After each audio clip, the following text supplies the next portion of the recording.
So after some technical difficulties and me losing power, we're back for part 2, I guess. Okay. Well, anyway, the bottom line is that yeah, South America for us it goes really good, and yeah, really, it's always a blast to play there. But what I did want to bring up is that we definitely want to try to go there. Hopefully, sometime with you guys and Goatwhore. I think it'd be great. Uh, I'll be you back. know, we had such a good time touring with you guys in the U.S. this last time. It's kind of a bummer that there isn't more U.S. that we could do with you guys. So yeah, definitely look forward to doing some stuff with you. And South America would be great. Yeah, I mean, I'd love to go to South America a lot more. I mean, I definitely want to do outside of like North America a lot more because I feel like we haven't. I mean, we've been to Australia like 3 times, 4 times, something like that now, and Yeah. like New Zealand. But there's so many places we haven't been, and I feel like we need to go, like, get in there and do it. But I also feel like we need to go with bands that do have a more solid foundation there as well. Yeah. Yeah, I definitely think it'd be awesome. Like I said, we had a great I mean, touring with you guys was really a lot of fun, and I just thought the vibe was great. It would be awesome to be able to bring a tour like that to someplace Yeah, no, else in the world. that tour was amazing, man. And everyone, like, it was just like the thing we did in Europe. Everyone got along together well. Everyone worked together well. Everything changeovers were good. Everything went smooth. Those tours are great when all the bands are like Yes. working together and they make things flow good. Whenever you have those tours and there's like a band or individuals that are like, yeah, they don't want to do this, they don't want, they make things complicated. Those tours are like, dang, when is this thing gonna end? every And every luckily, day it's like ah fuck, what's yeah, this guy luckily gonna there's complain not about many of today? there's not many of those kind of tours. Yes, yeah, for sure. Is there anything for you, Ralph, that Yeah, you wanted to yeah, ask? sure. So you bring up playing those shows with Venom Incorporated. I got to see Goatwhore open up for Venom, Cronus's Venom at Irving Plaza, and I just would love to hear any kind of stories of you being around Cronus. How was it being like support act for Venom? Was it just a show or was that a tour? I don't remember that. Yeah, was it was like a small run across the US. It wasn't like the Venom Inc. tour. The Venom Inc. tour was like a full-fledged, Yeah. like, month long. The Venom one was like a short, I think they just kind of hit like a lot of like major markets stuff. And that was great. Kronos was great too. He was, it's funny when you play with bands like that you grew up listening to, and then you never know, you got that kind of thing, like you never know, they're like your idols, and you Yeah. like, wow, I can't believe I'm out here doing this. So you never know how it's going to turn out. And just by reading things and like the whole like little like vendetta he had with like Celtic Frost and stuff in the early days, you're just like, I wonder how this guy's going to turn out. But he was really cool, and he had like all kinds of really like interesting little stories and ideas and stuff like that. So, and what's really unique is playing like with that Venom and then playing with like Venom Inc. Because you have like the two sides, but you can hear different stories from people in both bands, and you kind of like put things Put together. together. You know? Like you That can is- see the variations and stuff, but it was really cool, man. It was awesome to do that. Like it was awesome to do the Celtic Frost thing, the Venom thing, the Venom Inc. thing. We even got to do like a couple of shows with Emperor back in the day, like on the West Coast and everything. That was really cool. It's awesome when you can play with bands that have influenced you when you were growing up and stuff that you were doing within music, and you actually can be in front of them and play. Yeah, I'm Seemed like jealous at of you one- guys. At one point, you Playing guys seemed Venom like and you were Celtic Frost. Fuck you. yeah. At one point, you guys were like on every great tour that was coming around. That Sam Hain tour was like a dream come true for me. Like I never got to see Sam Hain, and when that came, I was so blown away. And I was so happy that you guys got to do the tour. And I was going to ask the same kind of question, like how was that touring with Glenn Danzig and Sam Hain? Yeah, I mean, that's another one too. That's like totally, yeah, I mean, I have to be honest with you. I don't know how a lot of that unfolded. I don't know whether it was luck or whatever, because I mean, okay, so when we toured with Celtic Frost, I mean, John John Finberg was like booking Celtic Frost and everything. Yeah. So, and we were on that roster at the time, and we would get on those tours. I mean, maybe our guarantee wasn't that high or something, and that kind of was beneficial because they're like, hey, you can put this band out there and not really get paid a lot, Not pay them. you know. But for us, it's almost like, yeah, I don't really care. We're out with these bands that like Yeah, we Celtic like Frost. idolize, you know what I'm saying? So there's it's a weird thing. So I think a lot of it was like luck of the draw at a certain point, you know, being like right place, right time, you know. Like I don't I can't explain it, you know. It's we didn't really have a manager back then either for like the Celtic Frost thing. And so it was like a little bit, you know, it was one of those things. It was just, I think I said like, it's because he was the booking agent, and we all know, let's be fair, you know, booking agents tend to be like within their own roster. Yeah. Pick bands from their own roster. So if you fall more Makes in line sense. with the bigger band that they have, then you pretty much get on the tour. Like a Seemed lot of like that with Danzig, it seemed like he at a point he was starting to grab bands like Possessed and Marduk, and like all of a sudden like he just started having like really heavy like evil bands opening up. So I wondered if he like actually like liked you guys and picked you guys for that tour. Yeah, I think there was some, like, I think he did have some like interest and stuff with us then when we got that Sam Hain tour, because he was picking a lot of like bands like that to bring out and everything. Yeah.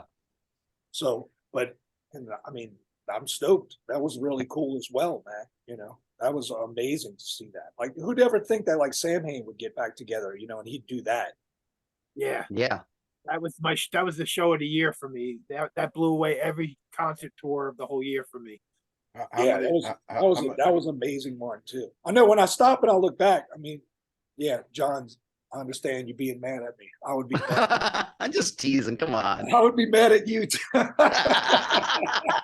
It's a healthy competition. Yeah, no, it is. How many- Like how I said, many- like I didn't have like an explanation for like some of those earlier ones. It was just like I said, it's either because we were on the same roster, Mhm. Yeah. things like that. So Now we're happy for you. It's cool. How many Yeah. years ago was that tour with Sam Hain?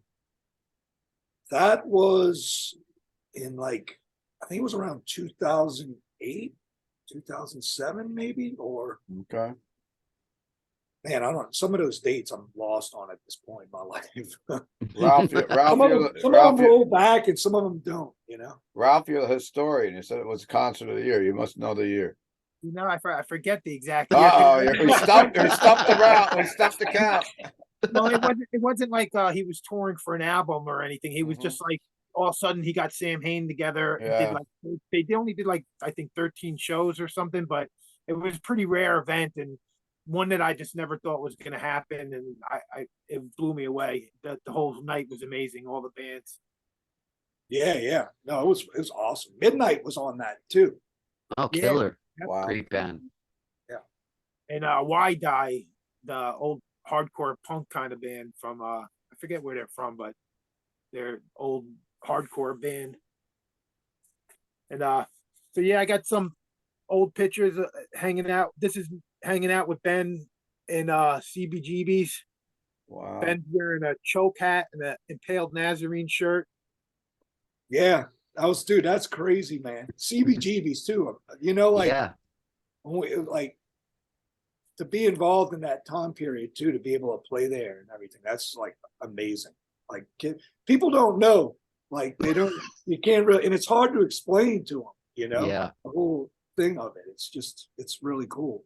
Yeah. See, getting to play these legendary clubs around the world sometimes is just an amazing experience. You know, it's just something.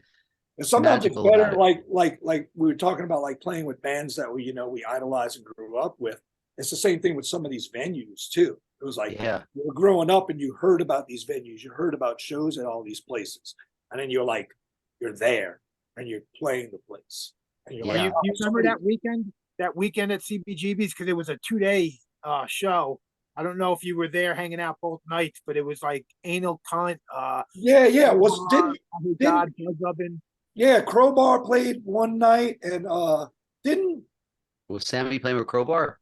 yeah, Sammy was playing with Crowbar then. And Crisis did- was like the big headliner. The yeah, one didn't Absol from Crisis have a lot to do with like putting a lot of Yeah. it together? Yep. Yep, I'm pretty Yeah. sure they were the ones that organized that whole thing and invited all the bands and stuff. I was wearing a Crisis shirt in this Yeah. picture. What was Yeah, it? yeah. The singer for Crisis. That was that chick, right? Yeah, Karen Karen Crisis. Yeah. Aaron Crisis. Yeah. Fuck. Yeah. Yeah. Where's she You know at what- these days? I Yeah, think wow. he lives out in California now. Oh yeah. Yeah, but I saw Zal recently. He lives down in Florida in the like Tampa area, and he has a bar. He owns a bar. It's like a kind of like a biker bar. Oh, cool. He was Yeah. really cool guy. Yeah, he's awesome, man. Dude, he looks the same as back then too, you know, except for some grays like all of us have. But And Karen Crisis did a project with Ross from Immolation a few years back. yeah, Gospel of Witches or something. Yeah. Yeah. she was amazing, man. She was definitely like, I mean, you know, they want to talk about bands with like girl singers. I never really see a lot of the stuff come up about Crisis and things that they did. Yeah. Yeah. They even did a Twisted Sister cover. Really? as Really? well. They were. I mean, Yeah, I they were remember on that- seeing they were the real deal. They were on that Strangeland soundtrack. Yeah, Okay. I think they did Captain Howdy. Yeah. Yeah, Oh, But yeah, sick. such a I unique gotta check voice that out. and a great front woman. She was crazy live. Yeah. I got a couple more pictures. This is like at one of the many times in Poughkeepsie, me and Ben hanging out. Here's Ben with my wife. My wife got a picture with you at the last show that in New York City that you played, but this is an old one. Here's one with me and Sammy. But he's got short hair. damn, that's awesome. Can you see who that is, Ben? It's hard to see it. Yeah, it's Oh yeah, the light. Yeah, because the white. light. It's like too white. Yeah, shit. The guy, one of the members of Soilent Green. That's from CBGB show. Yeah, Is it? Maybe you could see him in this one a little bit better. Mm. Yeah, it's hard to make out Yeah, the photo yeah. for me. But yeah, I was a real huge Soilent Green fan too. Got this old 7-inch. oh yeah, well that's the 7-inch that came in the Sonoma Secrets vinyl that yeah. Hydra had pressed. Yep, that's is the vinyl. Yeah. Yeah. Actually, speaking of that, like this is actually not even well, it's related with Soylent, but actually more related with Relapse. John, Uh-oh. what it's not bad. It's just that okay, so when I stop and I look at like the discography that Incantation has done, I mean, besides all of like the singles and the splits, but like what, 12 full lengths, right? I think so, yeah. Okay. So at one point you split from Relapse and you were going through, I think it was Olympic in the US and like listenable. Yeah, we did Olympic, a listenable. Also, what's that? The other one? Fuck, I can't remember. The other one from California. I can't remember. It doesn't matter. It was the one that Matt Harvey worked there for a little while. Oh shit. Yeah. Okay. Necropolis, or was it Necropolis? Yeah. Yeah. I So think- would have, I mean, What's the bottom line? it's not negative or anything. I'm just saying like, so in that Yeah. separation, because then you've returned to Relapse. Yes. So it's like, I don't know how to put this. Like, Well, it's what are just- you asking? What happened? Okay. Yeah. Well, basically, I mean, at the time we left Relapse, it was the right time. I mean, and because we felt that we were on label at that point as like a I don't know if the right word is, almost a vanity thing, like for them to have like old school cred or something like that, but they weren't really into it.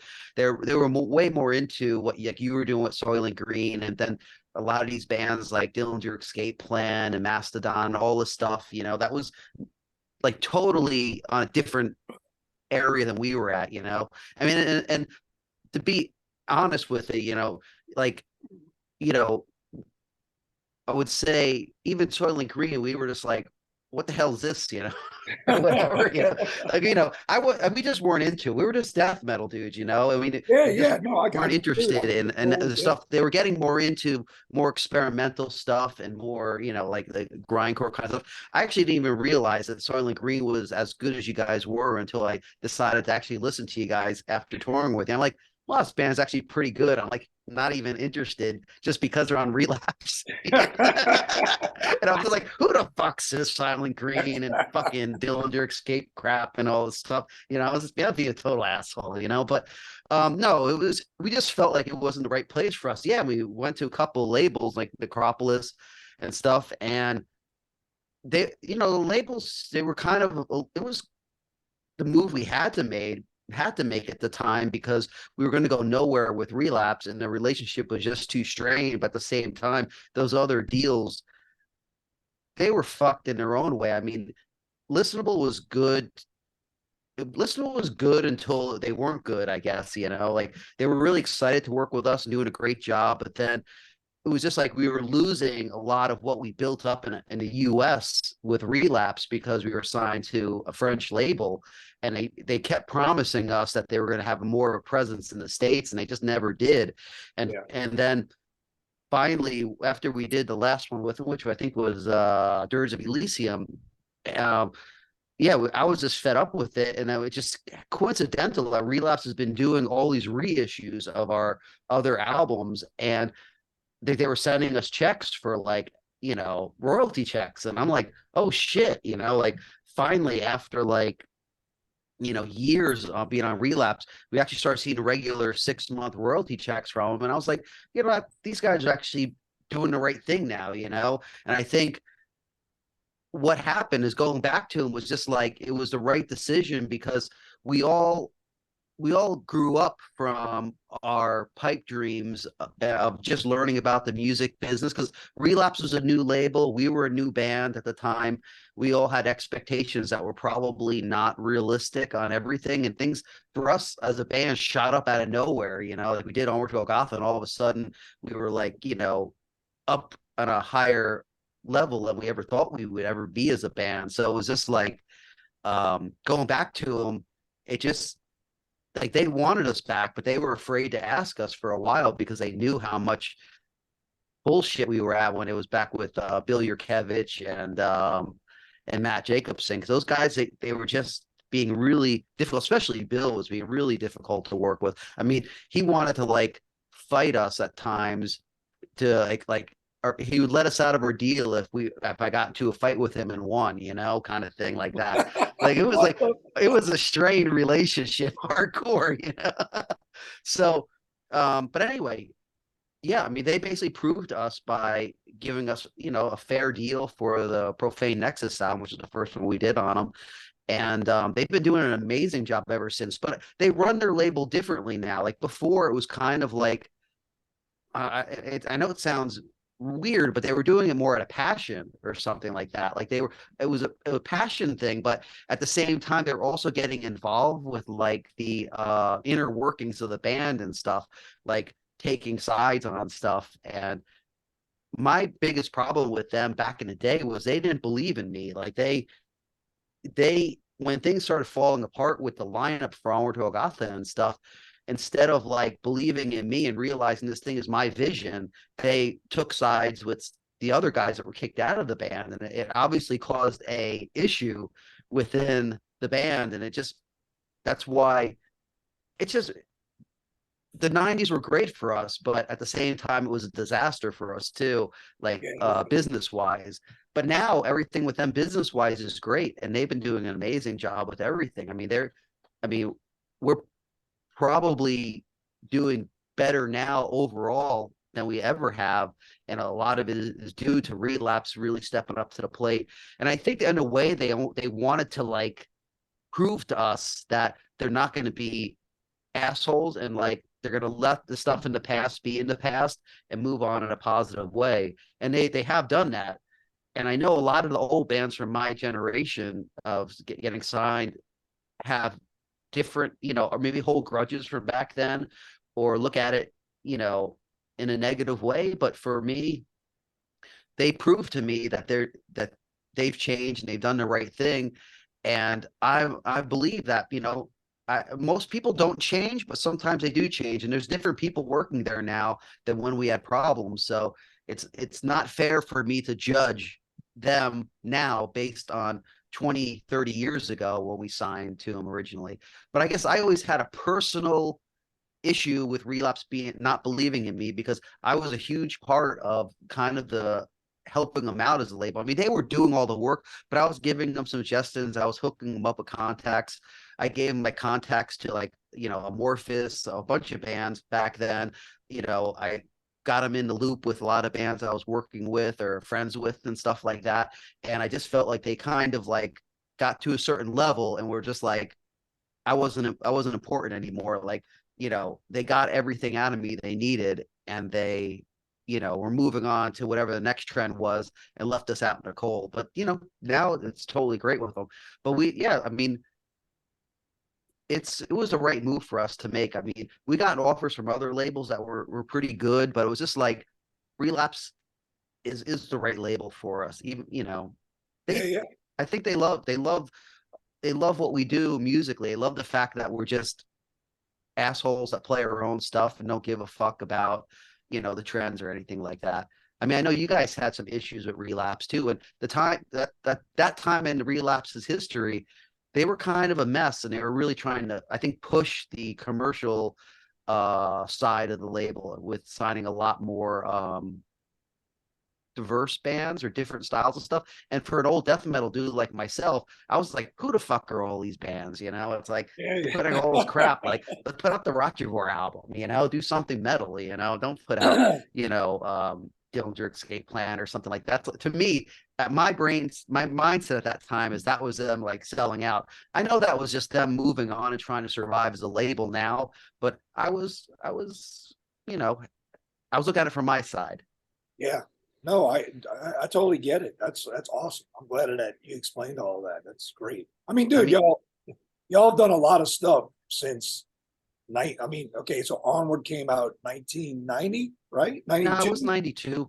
Okay. Well, you started in like 89. Yes. 90, well, I think, what's it, Entrapment of Evil? Yes. Okay. So, because I knew I was in a little death metal band here, Paralysis. Yeah, I remember Paralysis. And Incantation, Immolation, all those bands were huge things for us. It was like a big thing for all of us. But yeah, I mean, you've always I have your demo too somewhere. Yeah, you've been rooted in it, dedicated to it constantly and going along. It's like right now there's this like whole younger generation that's coming up, and they're like they're like intaking everything because everything's so easily available now. And you're like, it's great. I think it's great. I think I'm stoked for what y'all are doing, what's going on. I look at like the videos and the pictures, and you're in Europe and South America, and I'm like, damn, those shows look fucking awesome. Yeah, we're very fortunate as a band, but people don't understand my perception of things, where like now I look back and I see what Relapse was doing and what they're trying to expand their reach or whatever as a label.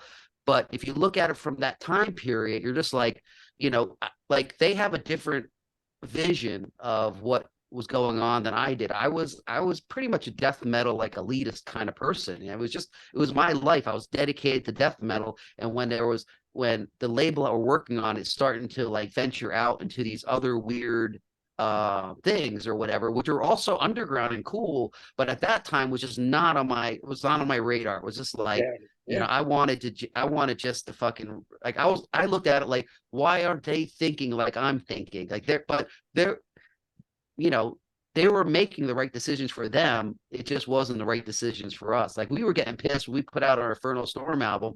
They were sending it out to all this press that like wants to hear Dillinger Escape Plan and wondering why we're getting like terrible reviews on it. And it's just like, dude, send it to the fucking underground magazines. That's where our fan base is at. They're not gonna.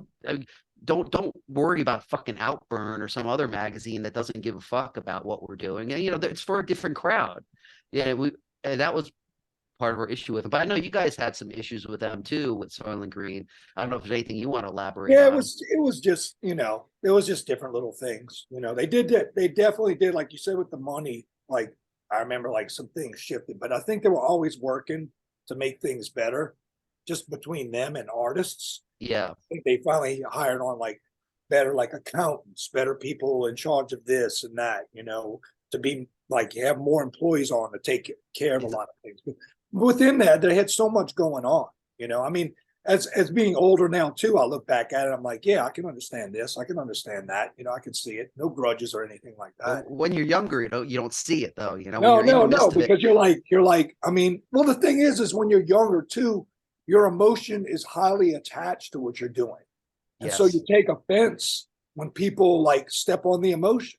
You're like, damn, this is something I'm putting my heart into, and you're just like trampling over it, Exactly. But they're not looking at it like that. They have that business, like it's like business blinders, it's just like straight on.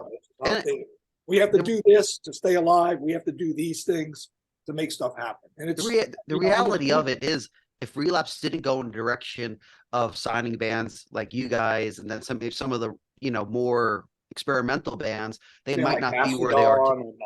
They might not have been to where they are today, because they needed to do that. But at the time, you look at it like, oh, they're just selling out or something like that. And it's not really selling out, but with the passion, you're looking at it like they're selling out, which it really isn't fair. What you were saying too, like earlier, because of the member, like you get a lot of memberships and stuff like that. And I feel like too, in that time period, member changes were a lot harder than they are now. Like now you can find people that are really into something and they're willing to step in and make things happen. Then that was a really difficult task to do. It was difficult. And when you lost people that like labels that you were on, they were kind of like, oh no, they just lost these people. We don't know, And it puts a question mark. Just because I am thinking to myself, we'll conquer this, we'll make this happen. We did it once, we'll do it again. They're not looking at it like that. They're looking at it like, things,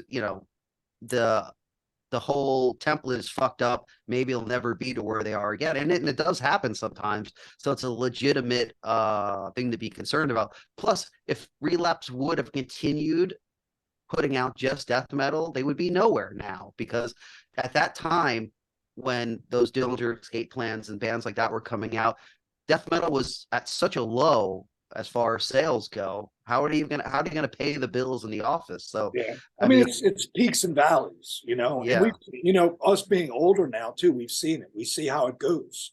It's like all of a sudden everything's great, and then a few years pass, and then everything dips down. It doesn't die. It goes back to the underground again, and it stays in there, and you do things, and then it comes back up again. It's just how it is. Yeah, for sure. One thing I was curious about is you played in Flesh Parade. No, I never played in Flesh Parade. I played in some bands with like some of the guys from Flesh Parade. Oh, okay. I was gonna say I have the demo, but I'm pretty sure you weren't playing on it. I didn't know if you were actually. Yeah, no, I was. They were good friends, and I did some bands with some of the guys, like Todd, the drummer. We done some like a little grind band and stuff like that, but it never like went to anything. I think we did like a demo or something like that. But no, that band was really great too. That was like straight up grind. I mean, in the early stages they had a little bit more death metal to them, but then they evolved more into like the total grind aspect.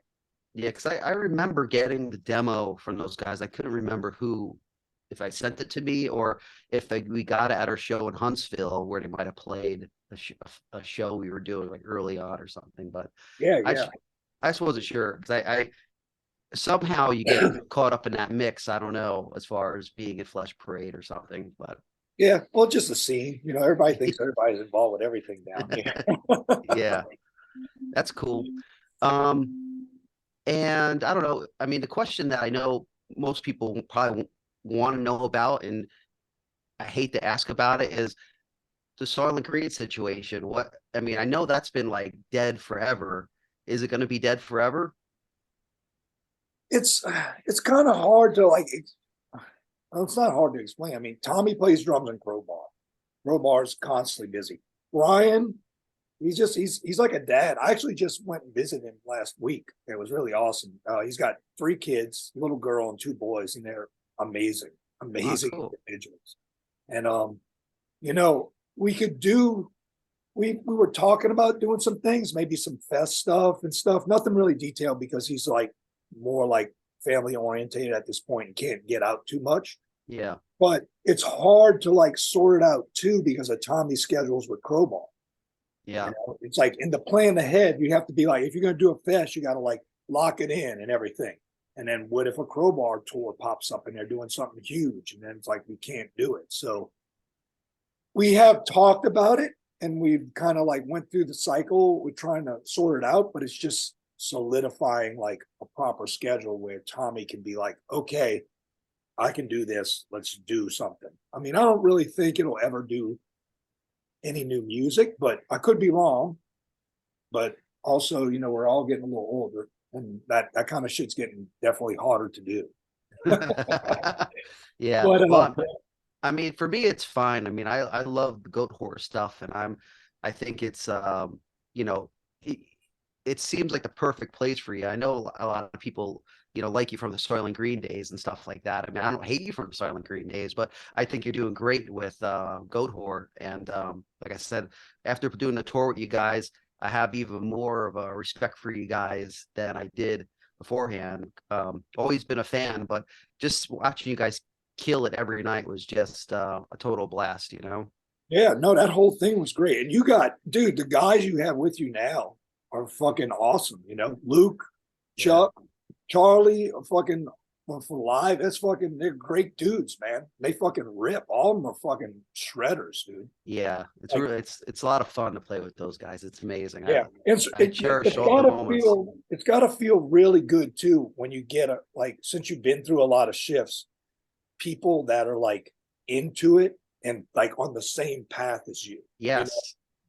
You know? And that you're not having this like side that's being pulled and you feel off balance. Like everything is like straightforward. Everything's there. Everybody's on the same, like a perfect machine, all cylinders running at the same time. Yeah, you captured that perfectly because that's exactly how it feels. I mean, I'm sure you know, playing a show and knowing that you could just do your thing and don't have to worry about nothing is fucking great. To be able to just know that everybody behind you is going to be killing it and kicking ass, and you're not like, oh, what's this guy? What the fuck? Or just whatever. You know how it goes sometimes. Yeah. All you have to worry about is the driver getting you to the next town, like that, right? Yeah, that's right. I forgot to bring up that. I think Ben has a good announcement for touring bands to maybe make sure that you check your gas gauge and rotate your tires and always bring an extra jack, right? Yeah, always. It's very crucial. Proper air pressure in the tires. Make sure you pay attention to that gas gauge. Don't listen to the little computer on the vehicle when it says you have this many miles before you run out of gas. Those kind of things. They're very important. Yeah, just so people know what we're talking about is on the last tour. Where were we driving from? I don't remember. Was it to Denver? We ran out of gas? Yeah. We were going from, I know we were going to Denver, but was it Kansas City or was it St. Louis? Or I'm not sure. Was it? But we were going west to Denver. Yeah. We're driving down the highway. We see Goatwhore on the side of the road. Just, and we will go to pull over and find out that their driver, I guess wasn't paying attention and they fucking ran out of gas. Yeah. I think he was playing a gambling game with that little thing that like tells you how many miles are left. Because I was sleeping and I got woken up and he was pointing at a sign that shows like there was a gas station in 4 miles. I'm like, why are you pointing at this sign? And I feel the vehicle slowing down. I'm like, oh, that's why you pointed at the sign. And luckily enough, y'all just like were behind us a distance and you saw us and you were like, hey, what's the problem? Yeah, it's like I'm like, what the hell, man? Yeah, because I remember him saying something like, "Oh, the gas station's only 4 miles away." It's like, 4 dude, 4 miles is miles. a long ways away if you're that low. It's definitely a long ways away, out in the middle of nowhere too, in Kansas. But to be fair, earlier in my life, I ran out of gas too. So I think everybody kind of learns that thing. Yeah, I ran out of gas sometime. I can't remember when, but it did happen. Yeah. I think once you do it though, you're like, all right, I know I'm going to be pulling off like when it's at a quarter or a little bit above a quarter. And depending on where I'm at in the United States, Yeah, I'll be pulling off a little sooner than that. yeah, exactly. Well, is there anything else anybody wants to bring up or ask before we split out of here? Real quick, I'm showing off a bunch of my Soilent Green stuff because I was a You huge better be fan. careful, man. I know some people that'll come raid your house. Uh-oh. This is a rare one. It's Yeah, that split is rare. That's what I'm saying. I know some people that'll come after that. So that's worth more than $20. I would split with grief. That's Yeah. awesome. yeah, Yeah. split 10-inch. That And was it was a 10-inch split with grief. Yeah. I got the first Soilent Green on cassette. Wow. Damn, man, this dude's got some of that stuff I don't even have, man. Maybe he's gonna come best in your house. What's your Hype address sticker- again? Yeah, The invite hype him over, sticker- invite him over for a barbecue. A hype sticker on here says featuring psychotic guitarist Brian Patton of I Hate God, Psycho Death Cult Crust. Psycho Death Cult Crust. I love all these little stickers they used to put on everything, man. Yeah. A bunch of the CDs, and the reason I bring it up is because I would see Acid Bath in the magazines, and Sammy we would be wearing an Incantation shirt back then when Yeah. that album came out, and so I was a fan of both of those bands, and then when Goatwhore hit, I was like right there for it, and I've been a fan from day one of Goatwhore. Got all the Goatwhore CDs, Yeah, and that's awesome. we do this Rock Fantasy Files. We always do the end of the year albums, and you pick your top 20. But I had the new Goatwhore was in my top 5 for the year, so I just wanted to tell you like how that and the Midnight both were in my top 5. But That's awesome. I just Thanks, wanted you to know how much a fan, and you came around our area so much throughout the years. It was almost like you were a local band to us. Like you were just like, for a while there, you was like every time you turned around, Goatwhore was playing either the city or Poughkeepsie. We toured Even middle relentlessly, man, relentlessly. Well, That's the thing. We were the band. Like, well, give them $150, some beer and some food, and you can put them on any tour. that's actually a question I forgot that I was going to bring up was like, you guys do tour like crazy. I mean, you guys tour more than we tour, and we tour a lot. And does it ever affect you guys as far as just like so much touring that you see, the crowds dwindle because you're like overexposing yourself? Yeah, I mean, we pulled back a lot more. Maybe not enough, but you did that for a while. For a while, it was like, I remember being like, "Holy crap, coming back again and again." I mean, it was cool, but it was also like, my brain was thinking as a musician, like, man, it might be too much almost. Yeah. I mean, I guess if you like it that much, I think in some ways it was a little too much, because we would go. So if we did shows and then we did our shows on our own, like it'd be like kind of low attendance and everything. It's like, yeah, man, we're coming through so much on these tours, on little tour. Like we'd play off day shows on some of these bigger tours where they had an off day. We play on our own and it'd just be like constantly. I mean, I remember one year, I think I was out, I'd say almost 10 months that year. Oof. Wow. Like a month, be out a month, come home for a week, go back out for 2 months, come home for a week, like it was. That's mostly US touring. Yeah. I mean, now I feel like my body just wouldn't be able to take that. Well, it's also, I mean, I've been through a lot of, I've been through accidents and shit like that. So that takes a toll. But I just, when I look back at it, I'm kind of like, damn, that was like a lot. That was a hell of a lot, So, we toured during a lot of like periods too, where like we were talking about peaks and valleys, where we were definitely at valleys and we're playing places where like new metal was the thing, and we'd be Yeah. playing, and people would be like, "What the hell is going on with this?" Yeah, we've had to deal with that too. Yeah, it was definitely like people would roll up and they'd have like these new metal band shirts and stuff, and there'd be some local support that was Yeah, like new a metal new local metal support. band, and you're like, and then all their friends would leave after they played. It was Yeah. One last thing too. I know it's not with you, but does any this goes for anybody here. Does anyone understand why acid bath, it seems to almost be making a resurgence as far as popularity? I see more people stoked about acid bath, and for a while I don't remember hearing much about them at all. I mean, obviously I know the guys who toured with them, and I know, the passing of the member or whatever, but what is bringing that back up? Anyone know? I think it's partially from like I said, like also this like younger generation that's getting into heavy stuff. Also, too, for the longest time, Rotten Records didn't have the Acid Bath discography available through like Spotify and things like that, and like digital streaming. So it wasn't really available as much. And now it's all on all that stuff. So the availability of it increased out of nowhere. And so all these, I think a lot of younger generation, then the older generation, they see it come up. Reminiscent. Then the younger generation sees it and they're like, oh, well, what's this? And so, I mean, they were pretty big. I want to say like they were on the verge. Yeah, they're on the verge of getting big.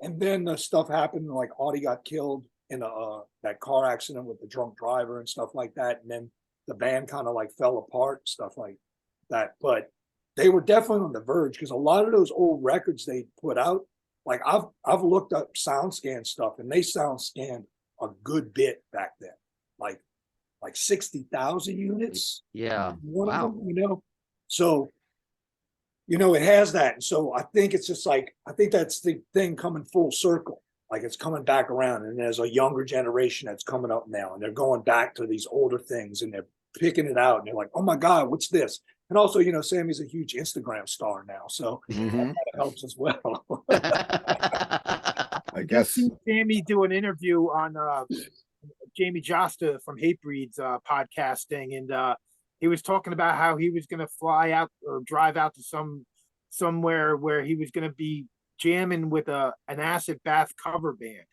Yeah, no, he did. It was, really? I think it was in Iowa, like Cedar Falls, Iowa or something. And it was these two bands, and they were like acid bath cover bands. And one of the dudes reached out and asked him if he would come up and like jam some songs with them. So he went up there and he hung out for like the weekend, and he played a couple of songs with them. He said the show was packed. And he said the bands did like a really good job. Wow. He also talked in that interview about how you went off someplace and on a vacation and like in the desert someplace, and he was worried that you would come back with like a evil, like ancient like artifact that was cursed or something. Fucking sad. Yeah, so it was funny. I did last September. I went to Jordan because I always wanted to go to Petra. Y'all know what Petra is? no. Okay, so when we're done, you can look it up. It's on the outskirts of this town in Jordan, which is in the Middle East, Mhm. and the town is called Wadi Musa, and it's these old. Okay, so you ever saw Indiana Jones: The Last Crusade? Mhm. Yeah. Remember in the end, they had that thing that was carved out in that canyon. Yeah. That's Petra. Okay. Okay, and all through that area, there's things carved out. And the Wow. people that lived there were called the Nabateans. And when I was a kid, I saw it in National Geographic. Now you see more pictures of it. They didn't really have like a lot of pictures when I was a kid. And I always wanted to go to it. And then I saw it in Indiana Jones, and I was like, man, You gotta do it. I was like, I gotta see this place, And like it's because some people see Indiana Jones and think it's just some CGI created thing. And it's like, no, it's legit. Like they carved that out of the walls in these canyons. Wow. And so I went there, and I went to I went to the Dead Sea. I went to Wadi Rum, which is a desert area where they filmed like Lawrence of Arabia. They filmed like Transformer movies there. Wow. To Jaresh, which is in more northern Jordan, and it's an old ancient. I think it was Roman, either Roman or Greek city that's still like some of the ruins are still there, and there's temples like the Temple of Artemis, Temple of Zeus, things like that. And I like to travel too. That's another reason why like being in a band is really cool. Like when I was growing up as a kid, every summer we would take trips somewhere in the US. Like my dad had like this custom van, you know, it had like the captain's chairs and had the sofa in the back. You pull down to a bed and all that stuff. And we would go for 2 weeks across the US. We would go out to like the Grand Canyon. We would go to Carlsbad Caverns. We'd go to the Rockies, or, you know, in Colorado, and we'd go see things. So I started reading maps when I was younger, and, you know, so when I started touring, I was real familiar with maps. And it was like a big thing for me. Now it's easy. Everybody just pulls their phone. Yeah. I find myself like sometimes on tour, I don't even need anything. Like I know where I'm going. I don't need I don't need the phone. I don't need the map. And I still carry like a paper map with me just in case all that stuff fails. Fail, and I needed to have a map, then I have it, you know, because you never know what's going to go on. You never know if your phone's going to shit the bed too. Exactly. Or you'll be out in the middle of nowhere and you don't have good cell reception. I So guess, I always had that, yeah. But then I like to travel too, and there's like all these places. So I went to Jordan. Actually, I went to Jordan and I went to Turkey. It was like 2.5 weeks. It was like so much time in Jordan and so much time in Turkey. And I got to see some remarkable things. And the history over there is really interesting too. You know, I mean, it's the kind of the cradle of civilization, you know, from all the way from Egypt, all the way up that whole spot, you know. And then you think of like with Turkey, how many different empires cross their path. Like they're like the center points of like the Romans, the Greeks, the Arabs, the Persians, like everything like there. And then also, you know, the Ottoman Empire. So it's always been a thing. And the main thing was I wanted to go see Petra, but then it expands even more. Yeah, I went there. And before I left, he was like, bro, go find that statue of Pazuzu and like in The Exorcist. And I was like, there it is. I was like, wait a minute. I think that was in Iran. That was I think you're right. I think you're right. I think it is Yeah, Iran. that was That's a in tough Iran. one to get to. But it's still in the Middle East, you know. The Middle East is really unique, you know. I mean, for people that don't travel, like when I was telling them, they're like, are you sure you're going to be safe going there? I was like, it'll be fine. It'll be fine. And it was fine. It was cool. It was really cool. Awesome. I guess like just don't be a dick. Yeah, Yeah, I guess just don't be, you know, I go places and it's like, don't do any stupid shit. Don't be an asshole. Don't be a dick. Respect another culture and, you know, learn about it. Learn what's going on. Yeah, I mean, we have the ways we live. They have the ways they live. And that's it. Just go there. Learn about it. If you're going to go there, you got to respect the culture. Don't go there with a cocky attitude, you know? Yeah, yeah. I actually met a guy from the Middle East. I go to basketball games with my dad here. Like we have an NBA team. And when I'm in town, because my dad's like, you know, he's older. You know, you never know when that day will come. So when I'm in town, I go to games with him and stuff like that. And I was at the game one night, and this dude runs up to me, and he was like, you play Goatwhore? And sometimes I'm kind of like, no, I think you got me mistaken. You know, I get, you know, it's like, I just try to do whatever. But I was like, yeah, I play. And he goes, I knew it. He goes, he was from the Middle East, and he said he has a friend's band, and the band is named after one of our songs. Wow. It was called, I think it was called Smoldering and Forgotten. And that's something from like the first record we did. And I was like, wow, that's fucking awesome. And he goes, and I told him, I was like, it was like after I came back from Jordan, I was like, I just went to Jordan. He goes, did you play like a metal fest there? And I was like, no, but that would be fucking awesome. Did they have a metal fest? I guess they do. I guess they do, you know, I guess they have. I mean, apparently, you know, where he's from, they do shows and they have, you know, metal bands and stuff. So it's definitely there, you know. That's awesome.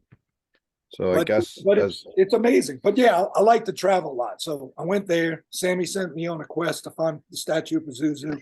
Wrong country. I didn't get to bring it back. So So I guess as we're gonna wrap this up in a couple minutes, Mhm. what kind of plans do you have for 2023? We know we spoke earlier about you're going on the road with I Hate God and the Yeah, so we're doing the I God thing in April. yeah, It starts here April 7th in New Orleans, yeah. which that's probably be a mad show. And then it'll be even worse trying to get up and drive to Atlanta the next day. But so we have that. And then at the end of May, we're doing the Milwaukee Metal Fest. Okay. And, Oh, but that's we're right. also doing the thing in Baltimore, the Hell in the Harbor. Okay. Yes. It's Yeah. like the same weekend. So we play the Friday at Milwaukee Metal Fest, and then we play the Hell in the Harbor thing. So we're gonna have to jet from Milwaukee all the way to That's Baltimore true. Yeah. to do that. What was it? Are you going to be at the Metal and Beer Fest since I Hate God's playing, or do you have a show that day? Actually, we're not playing that day. Yeah. And we probably won't be in the area because the night before the show is in Portland, Maine. And then Wow. Before. Oh wow. yeah, That's and true. they go back down to Philly to play that. And then the show the night after that is in Boston. And I'm like, Oh, I said, we're not going to drive all the way down there and then drive back up to Boston. yeah. Yeah. So we might try to find like, it's going to be hard, but maybe a little show on our own somewhere up in that area. Yeah. But we can't really conflict with the Boston show either, or the Portland show. So Yeah. True. It's tough in that area. or maybe It's we'll kinda just have a small. day off and go, sightseeing. Hmm. Search for Pazuzu. Or go, like go look for the H.P. Lovecraft town, Arkham. you know? Yes. Yeah, that'd be sick. Yeah. Cool. So I guess that about wrap things up. We run and hopefully part one came out because we had a part one, the part two of this was my technical difficulties, and I'll let you know on that when I get done filming here and see if that it looked like it did record though, and it looked like it was downloading when we came back on. But it's a two-parter, and it was an honor to have you and give your time to the Rock Fantasy channels. You and John setting it up and having Count Ralphus, who stayed up all day. He's not even getting a nap now. He's going right to work. Oh yeah. I mean, all troopers here. I mean, thank you for having me on here, but also thank you for like keeping the faith all these years with like everything you do. I mean, that's fucking awesome, man. I know I'm getting old and gray. Yeah, that's all right. That's all right. It doesn't matter if you get old and gray as long as it's still in the heart and you're still Mhm. into it. That's That's what I was like explaining, like with Europe, like dedication. We Yep. have people like everyone here who has always been like dedicated to metal. yeah, There's not as many people in the US like there are in Europe that are dedicated like that, And Yes. US is bigger too. It's by far like Of- you play shows New York City, Philadelphia, and then you got to make this stretch across to other major cities, play Chicago. But yeah, then when you get to the open Midwest, sometimes, it's like you play these small towns and they're just unfamiliar with a lot of things. hmm So, but I think because of internet and things like that now and the availability, a lot of that's opening up even more. I mean, dude, John, you can attest to this, back in early 2000s, late 90s, that was some difficult spots out there. There were Yes. some difficult places, But Yeah, but Lincoln, like all of y'all, Nebraska's and stuff. like Iowa. all of y'all, it's awesome. Everybody here involved. This is the kind of thing, but why this thing still exists and why everything moves on, and why the legacy is there and everything keeps transferring to like the younger generation. They grew up because there's a lot of young kids that have dug up all this old stuff, that Yeah. are totally into it. It's awesome. I think it's fucking amazing. Well, Yeah, we're all a piece of the puzzle. yeah, Yeah. yeah.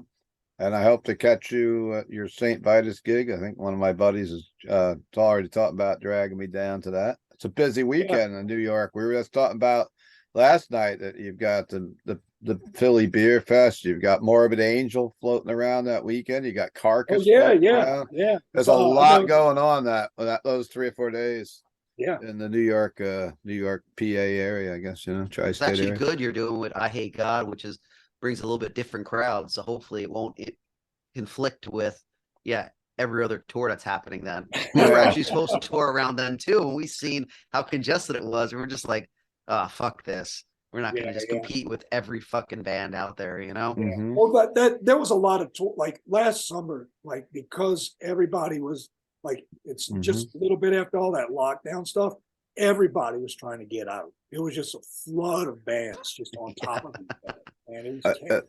And honestly, though, April around New York City is like that every year, even before the pandemic. It just seems like the April, and then you go into that October where it seems like those months, all the bands seem to be coming around and, you know, vying for a spot. And Well, because nobody wants to be out January and February driving across like or the midsummer, valley. yeah, you get Yeah. all of them. You got Midsummer, they to wanna do the save up European money. They're thing. waiting for April. They're like, all Yeah. right, it's April, everyone go. There's no more. Yeah, April, May, you get tons of shows. The European bands are coming over. You got the, Yeah. you know, everything going on at once. Yeah, yeah.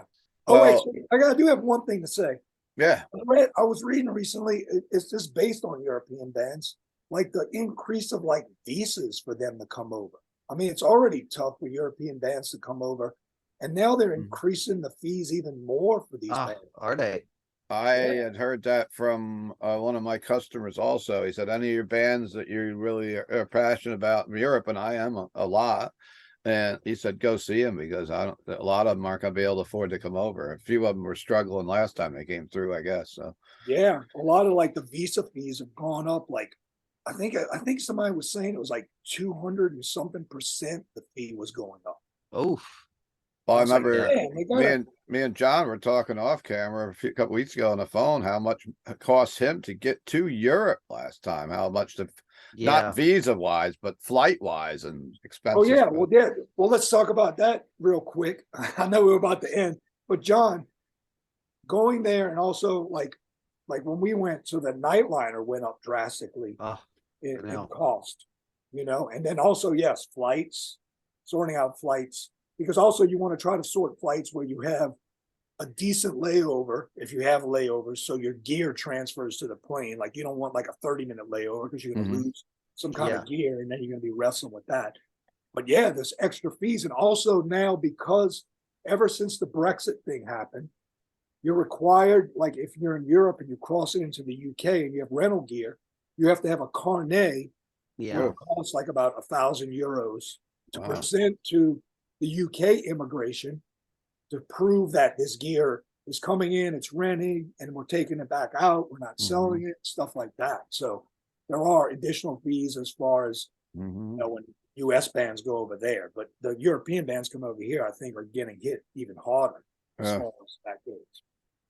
Yeah. Crazy. Everything's just more expensive. Yeah. I mean, it's been like that ever since the pandemic, And then quote unquote, ended.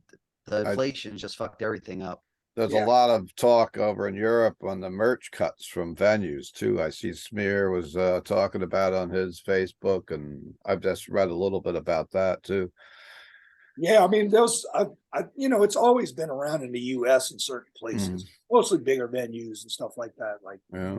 House of Blues type places, you know. Yeah. But yeah, I mean, it's a big thing. You Yeah. know, it's weird because, you know, they're big bands and they play these arenas, and those venue cuts are fucking insane because they definitely have cuts.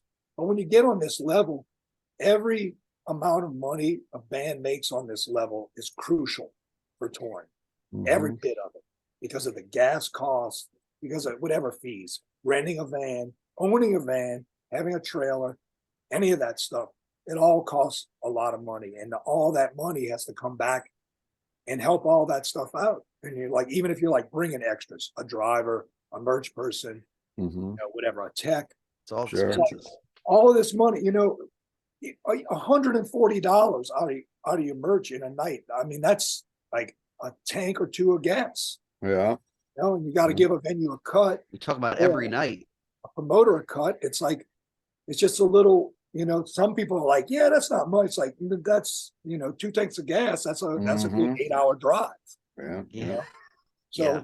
a lot of people don't realize like how much, like on bands on like our level, you know, or Incantation's level, you know, that how crucial that money is to make things happen. You know, it could even be one night of being able to get a hotel room so everybody can unwind and clean up for once. Mm-hmm. So it's like, and I'm not sitting here going, oh, woe is me, I got to do this. I decided to do this, and I understand that. But at the same time, you know, all these bands, you bringing people into the venue. It's not like we're getting a cut of the bar or anything like that. It's like we're playing that night, and these people are coming to see these bands. Yep. So why do you get a cut of the merch from these bands and the bar selling stuff? You know, I mean, I understand, you know, there's promoters that, you know, do a damn good job, and maybe it's a bad show and they lose out. And I totally understand that. But there's places that the show's great and it's like, yeah, we're taking a cut. And you're like, come on, man, everybody made good tonight. Yeah. From the door, we made good from the door. We made good from merch sales. The venue made great from the bar. Why can't you just let it go? You don't, you know, you don't have to pull all this. Yeah.